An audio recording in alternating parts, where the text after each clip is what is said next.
Can't hear you, Carson. We'll try that again. Welcome into the Flea Flicker Fancast, everyone, as we get you ready for the Super Bowl 57. What a great way to start, right? Super Bowl 57 matchup between the Eagles and the Chiefs. And we'll be joined here by Tony momentarily for our Super Bowl preview here on the Overt Sports Facebook page. The video will also be posted to our YouTube page later on today. So you can also subscribe to our YouTube channel. And so looking forward to talking about this matchup between the Eagles and the Chiefs. And looks like we got Tony joining us right now. There he is. Hey, Tony. You're muted, Tony. You are muted, sir. Well, I figured I'd try it out. I did that as well. So we're in the. Hope you guys did the same thing. One big happy muted family. No, good.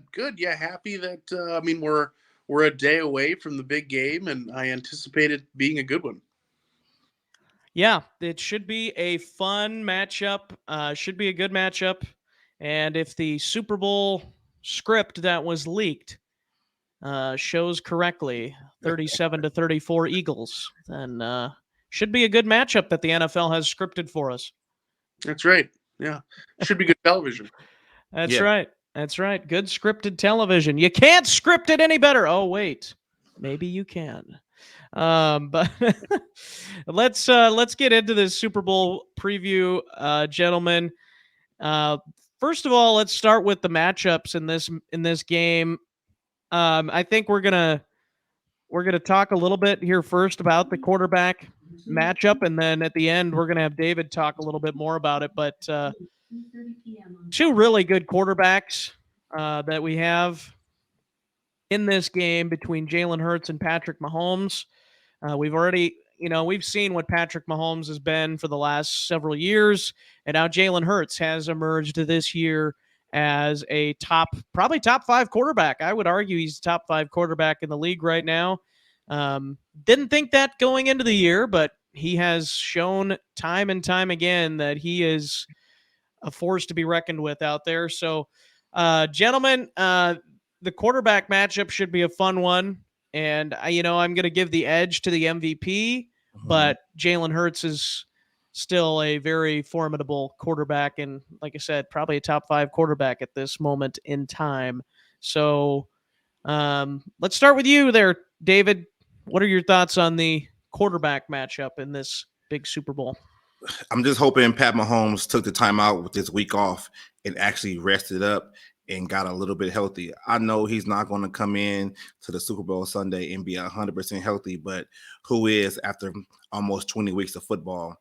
So I hope Mahomes comes in healthy. They're able to run the offense the way they're accustomed to. And I'm just I want to see what the bright lights is going to do for Jalen Hurts. I really want to see what's going to happen. He's a great quarterback.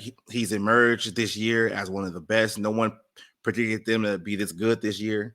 But I am going to give the edge to Pat Mahomes, considering he's the MVP and he's been here. This is his 3rd time, and the pressure is on him because I feel like if he loses this Super Bowl, we're going to start looking at Pat Mahomes a little bit differently. All right, Tony, your thoughts? Yeah, I think to almost expand on what David was getting at too, like what I'm excited about is to see how Hurts performs.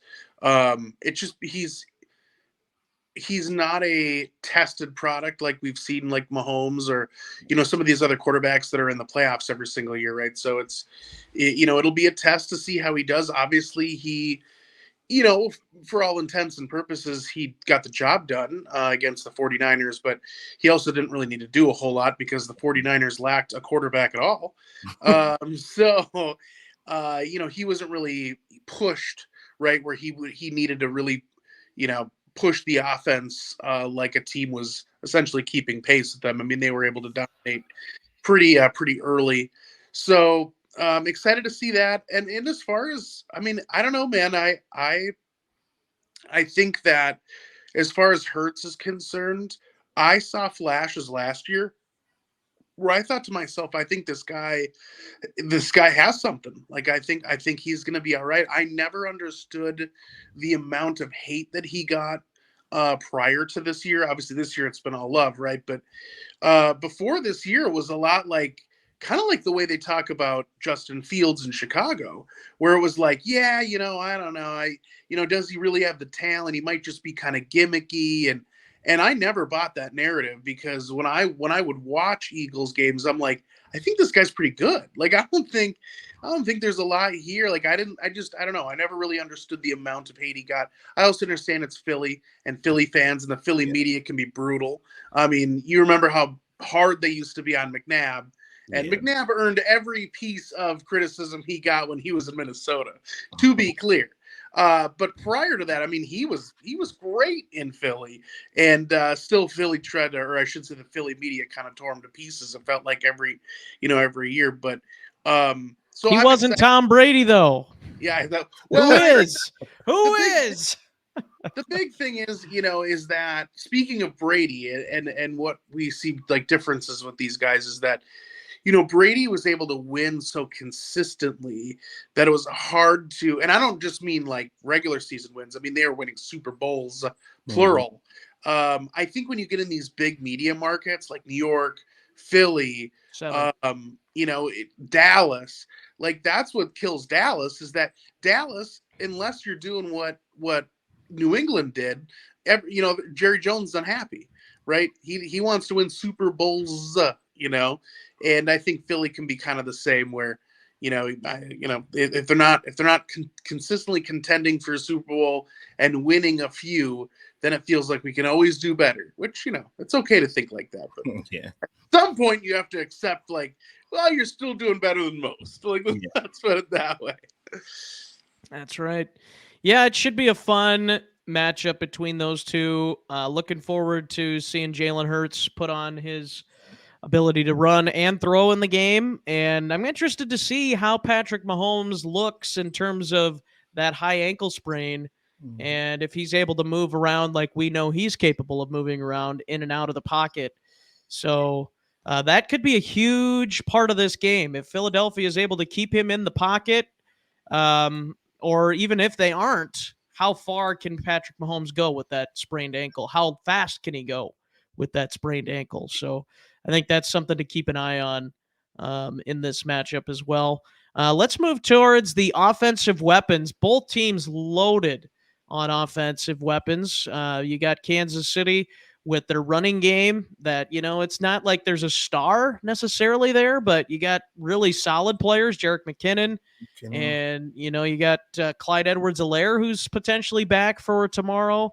And then, of course, you've got Pacheco, who's emerged as a star, a young star as well. So nobody, like a lot of people that don't watch the NFL on a regular basis are going to be like, well, who's Isaiah Pacheco? And probably Jerick McKinnon to an extent as well. But that's going to be interesting to watch those guys against this Philadelphia defensive line. I think it's also going to be interesting to watch the Kansas City offensive weapons, like wide receivers in particular, go against the very good Philadelphia secondary. Because if you take away Travis Kelce, first of all, I don't think the Chiefs would be in this game, and second of all, I don't know what they have offensively. I mean, Juju Smith-Schuster, he's like a 3. Like, I don't know if Kansas City on offense has much more than at the wide receiver position than a number 3 type of receiver in most offenses. So that's my thought. But you know how good Patrick Mahomes makes all of these guys. He can throw them open all the time, it seems like, and doesn't seem to matter. And then, you get the ball to some of these running backs out of the backfield. And then on the other side, you got Jalen Hurts and you got Miles Sanders and Kenneth Gainwell, who seems like he provides a spark every time he touches the ball. And then you also have Dallas Goedert and A.J. Brown and Devontae Smith. And then you also have a guy that's really fast in Quez Watkins that's in there every now and then as well. getting some big time catches if you don't cover him. So I'm just curious to hear your guys' thoughts on these offensive weapons. I would probably still give the edge to Philadelphia, even though Travis KELCE is probably the best overall, which you could maybe even make a case that he's not. But Tony, let's start with you this time. Who do you give the edge to offensive weapons wise, and what do you look forward to watching in this matchup? I would say that is a tough question, but I would say that I guess I'm actually going to go the opposite way. I'm going to give the slight edge to Kansas City. And it's not because, I think you made some really good valid points, Carson, but I would say Mahomes over Hurts. But again, as I've already stated, I like Hurts a lot. It's not to take away anything from Hurts. Just if you were to take, which one do I think is a little bit better? Probably Mahomes. Mahomes is, I'd take Mahomes over Hurts. I'd take KELCE over Goddard, but Goddard's a heck of a tight end too. AJ Brown, obviously, I'd take over anybody on the Kansas City side of the ball. But I would give the running game, over to that committee of running backs to Kansas City, and then what pushes it over the edge for me, I just think schematically. I think Andy Reid and that offensive staff run a really good offense. They know how to utilize Mahomes and play to his strengths. And so, and they're more seasoned, right? So I'm going to give the sled edge offensively to Kansas City. But again, these teams are in the Super Bowl for a reason. There's a lot of talent there. Yeah. Excited to watch them cook tomorrow. So. That's right. I'm going to give the edge to the Eagles. And this is why I feel like the Eagles, when it comes to receiver wise, AJ Brown, Devonta Smith, and all those other guys, Dallas Goedert is a okay tight end in my opinion, but they have weapons on the outside that can probably stretch the field and get down the field pretty faster. Their running game, I like their running game a whole lot better than I like Kansas City. When they actually give Miles Sanders the ball, he can actually work. But the only thing about that is they might give him the ball maybe five times, tomorrow. So you never know. They kind of take him out the game, with their whole scheme. Pat Mahomes versus, Hurts, I give the edge to him. But overall, I think the offensive line with the Eagles is a lot better. And the way Jalen Hurts is, even though he's not 100% himself, I still think he's able to help with that running game also. So I would say weapon wise to the Eagles, but it's all going to come down to that quarterback. So sure. Yeah. And I don't disagree with any of your points. I think, again, it's just a slight edge for me. I think if you were to try to convince me, which you both have, I could definitely see it going either way. Yeah. Yep. All right. Very good, gentlemen. Well, before we get into any further matchups, let's talk about one of these storylines here. Let's talk about the KELCE brothers, which it's a big reason why maybe the NFL is scripted, because they wanted this storyline. But and another storyline we'll add as well here momentarily, but the KELCE brothers, kind of a cool moment. You've had the KELCE's mom kind of said like lunches to her sons throughout the week, kind of funny type of thing. And there's been some different memes going out, like she's the best mom in the NFL now after, I can't even remember who she was compared to, but yeah, it's kind of a cool thing. Two brothers playing in the Super Bowl. They grew up playing against each other. I think they've got a show together, a podcast together that they do. So, they know each other inside and out, but they won't be playing against each other in terms of being on the field at the same time, because they both play offense. So, but yeah, kind of a cool little storyline there with the KELCE brothers. Tony, actually, David, let's start with you. What are your thoughts on the KELCE brothers as this big storyline? It's pretty cool, and that's just the word to all the young athletes out there that hard work does pay off. There's no such thing as overnight success, and these guys have actually been in the trenches, working hard, high school and college to get to this point. And if they wasn't working hard, they would never have gotten to this point. So I commend both those brothers. I'm not going to say which one's going to, is better or whatever, because they both play two different positions, but it's kind of crazy to see, like, hey, two brothers in the Super Bowl. Yeah. Tony, anything to add? Yeah, it's a cool story. I don't know necessarily to add, just it's a cool storyline. I don't know, it's neat. It's a cool deal. But I don't know. I probably care. I'm such a cynical fan that, like, anytime these things come up, I just get really sour because I'm a Vikings fan and we never have anything cool going on. The only statistics they ever, like to flash in front of our faces, about the negative stuff. So 0-4. Yeah. It's just so no. I don't care. Good for you. Haven't been to a Super Bowl in 40 years. Must be nice, KELCE's. That's old grizzled crap. That's where I'm at. All right, old man. All right, that's enough. That's enough. No, I hear you. I hear you. But this is a Super Bowl show, Tony. I don't know if anybody told you that. So we aren't talking about the Vikings, obviously. I just want to be in it. I know. I hear you.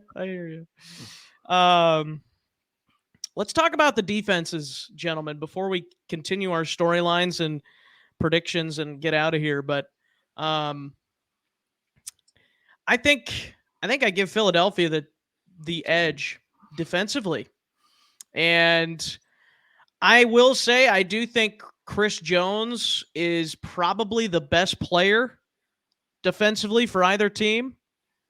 I would put So Tony, by the way, for those of you that didn't get to hear, which was most of you because Tony wasn't on our award show, but he chose actually Chris Jones as Defensive Player of the Year for Kansas City, and I am very on board with that. If it wasn't for Nick Bosa, obviously, but very good underrated pick. And Chris Jones, I think, is the best defensive player that'll be on the field on Sunday. Just a mammoth in the middle. He just is so good at not only rushing the passer, but also in the running game, clogging up that middle, and so much fun to watch him. And then I believe he was the one that got the sack on Burrow, right? The one that made the Bengals punt it away and then set up a return that should have been called back on a block in the back. But we'll leave that to rest for now. But yeah, I got to give the edge to Philadelphia's defense. I think that secondary alone would give them the edge, but I think the overall depth on that defensive line and the linebackers would also, I'd probably lean slightly towards Philadelphia on that, but the secondary especially. Tony, where are you going on the defensive matchup side?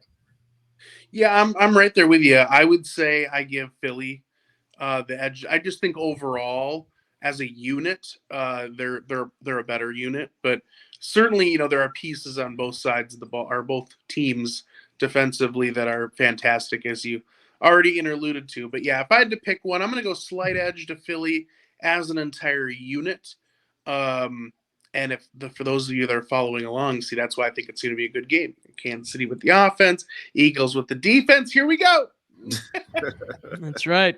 That's right. Yeah, I'm going to get an edge to Philly too. I mean, if you just look at their D line, their backup D line is Linval Joseph and Adama Kansu. Robert Quinn's coming in fresh, so they're going to have guys rushing the passer fresh all game. And just like you always say, been saying all year, Carson, those cornerbacks for the Eagles 1 through 3 are all great. So, and the Chiefs don't really have a number one outside receiver. Like Tyreek Hill's not showing up tomorrow. Like Juju is he's a good receiver, but he's not Tyreek Hill. So you can kind of play him honest. So, I mean, that Eagles defense all year they've been shutting guys down, getting sacks, and turning the ball over. So Kansas City's defense is kind of like a defense to where if they're not getting pressure to the quarterback, they're chasing guys all game, and they're allowing guys to score a lot of points. So I give that edge to the Eagles hands down. Yep, I agree. And our last storyline before we get into predictions, and then David is ending the show with his last topic that I'm excited to hear about his thoughts on. But we'll save that here. Andy Reid. Let's talk about Andy Reid here. Another storyline that I'm sure the NFL was licking their chops about. Andy Reid being a former coach for the Eagles, now with the Chiefs, has won a Super Bowl, now being in his third Super Bowl with the Chiefs. And yeah, kind of a cool moment. Andy Reid before this maybe saying, haha, gotcha to the Eagles, but now it's like, well, maybe the Eagles are all right on their own without Andy Reid. It's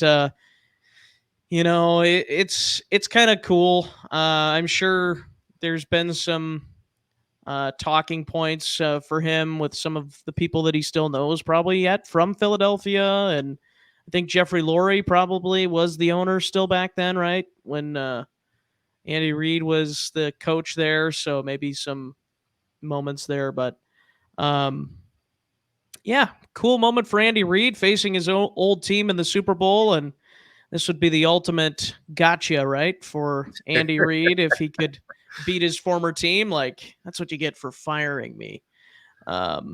David, what do you think? Yeah, it's a cool story. I just think Andy Reid is probably one of those Hall of Fame great coaching minds that'll go down in history, especially with his offenses. He wasn't able to succeed well in Philadelphia, and those Philadelphia fans ran him out. I'm not gonna say the owner ran him out; those Philly fans probably ran him out. But it just shows you like his offensive mind, like trading up to get Pat Mahomes, and when you really didn't need to because your team was already like a 13-win team with Alex Smith. And they trade up to get Pat Mahomes, and look at what we see now. He's probably projected to be one of the best quarterbacks to ever play. And all those years in Philadelphia, with the Donovan McNabbs and Brian Dawkins and Brian Westbrook, he had a hell of an offense down there too. So, I really like Andy Reid. His coaching tree, may not be as great, but he's a hell of a coach. Probably just speaks to how good he is, and those coaches are just feeding off his greatness. But Brad Childress, back in the day, Brad Childress, Nagy, those guys. Nagy, that's right. Yeah, these guys are good coordinators. Yep. Good coordinators being coordinated by Andy Reid. Exactly. All right, Tony. Moving on to you. Your thoughts on Andy Reid, Big Red, as they call him. Yeah, I mean, any guy that can pull off the socks and sandals as well as Andy Reid, deserves it at this point. But no, I mean, yeah, it's a cool story, and you like to see a guy that's been in the league. He genuinely doesn't seem like he's too far. He's one of those few coaches that seems to be able to be both a player's coach, but also not, but also be a bit more of a authoritative voice in the locker room. But he's not an extreme, he's not on either side of the extremes, which is just weird. Usually you see guys really trend one direction or the other. And I think throughout his career, he's been able to stay pretty neutral. So that's been kind of cool. And there is something to be said about like a lot of the players that play for Andy Reid, sing his praises, even when they're not on the team. Because obviously when we know they're on the team, you're getting the team-friendly answer. Right. When they leave, does the story change? And generally speaking, we hear nothing but good things from his previous players, and that's a good sign, right? That they enjoy playing for him, so good for him. I have no ill will with Andy Reid. And if you're a problem, he will ship you out. Yeah, right. Yeah. I mean, as long as Andy Reid doesn't go on to coach like the Saints or the Packers, then we can be friends. He'll be the coach of the Vikings before he retires. Him and Aaron Rodgers, bring him on. 2030. I don't know about that. All right. I see Andy Reid eventually, maybe a few years from now, actually becoming a general manager somewhere. Like that's yeah. that's where I see Andy Reid. Maybe it's in Kansas City, maybe not. But it's just kind of weird. Like Andy Reid's this good, and Bellamy can't get a job. Like the enemy. Yeah. He can't get a job. Childers got a job, Nagy got a job, and he can't get a job. That just shows you like Andy Reid is that guy offensively. Like he is that guy. Mm-hmm. Yep. Absolutely, gentlemen. 2 more topics, and then we are out of here. First of all, predictions. As much as I hate to say it, I've talked myself into it. I'm going with Philadelphia. And I'm going to go with the script. 37-30. No, I'm not going to go with the script. You got to take that hat off. Yeah, that's right. No, I'm going to go with Philadelphia, and I'm going to say Philadelphia 30 and Kansas City 24. That's my prediction. 30-24. Kansas City a chance to win it in the end. Mahomes is intercepted by Darius Slay, and that's the game. Something like that. That would be cool.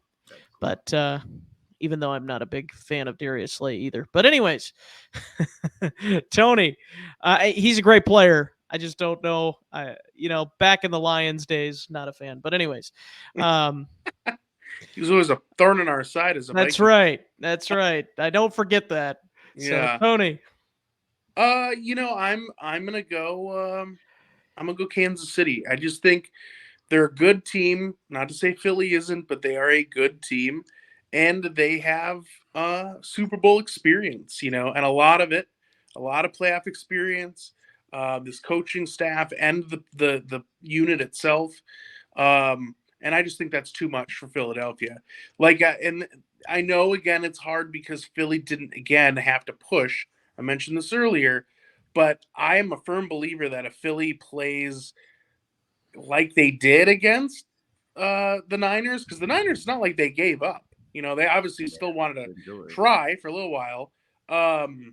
They did kind of struggle, and I know that Niners defense is really, really good, but if they struggle offensively, I don't know if. I just think Kansas City have so much faith in them being able to move the ball that I don't think they're going to be able to keep them to 7 points. I mean, Philly's going to probably have to put up, in my opinion, at least 21 points. And that's like bare minimum. And we'll see. So I'm going to give the sled edge to KC. They're my Super Bowl winner. All right. There you have it, David. Well, you're the tiebreaker here. You're the tiebreaker. Okay. Which city has the best food? Do we go cheesesteaks or do we go Kansas City barbecue? I'm more of a barbecue guy. I mean, I can get a sandwich anywhere. So. Exactly. I'm just it saying. Depends if it's the summertime. I'm not a big barbecue guy in the wintertime. I know it sounds maybe weird, but summertime, I'm more of a Philly cheesesteak guy. I wouldn't know. I live in California, so it's sunny all the time. That's right. It's always summer for you. I might barbecue. Quiet over there. Yeah, don't rub it in, David. Yeah, gal. Sorry, guys. But we're just happy that today's 32. Okay. It's so cold here, David. When I put the hot dogs on the grill, they actually freeze more. So I'm going Kansas City. I just think. Ooh. I just really think Pat Mahomes, with the rest that he had over a week, he's going to come in healthy. He has a lot to prove, and just like I said before, I feel he can't lose this game because then he's going to be 1-2 in the Super Bowl, and his narrative is going to be completely different. And you don't know how long his window that he's going to have with this team, with Andy Reid, with the structure that this team has on defense. I think Pat Mahomes is going to come in there and take care of business. Jalen Hurts, I think he's going to make a couple of mistakes tomorrow, and that's going to be how the Chiefs win the game. Yeah, we'll see if old Spags, as they call him, can draw up something to confuse old Jalen Hurts tomorrow. Yeah, NASCAR package. That's what they used to call it. Oh, the NASCAR package. Vroom, vroom, vroom. Here we go. Here we go.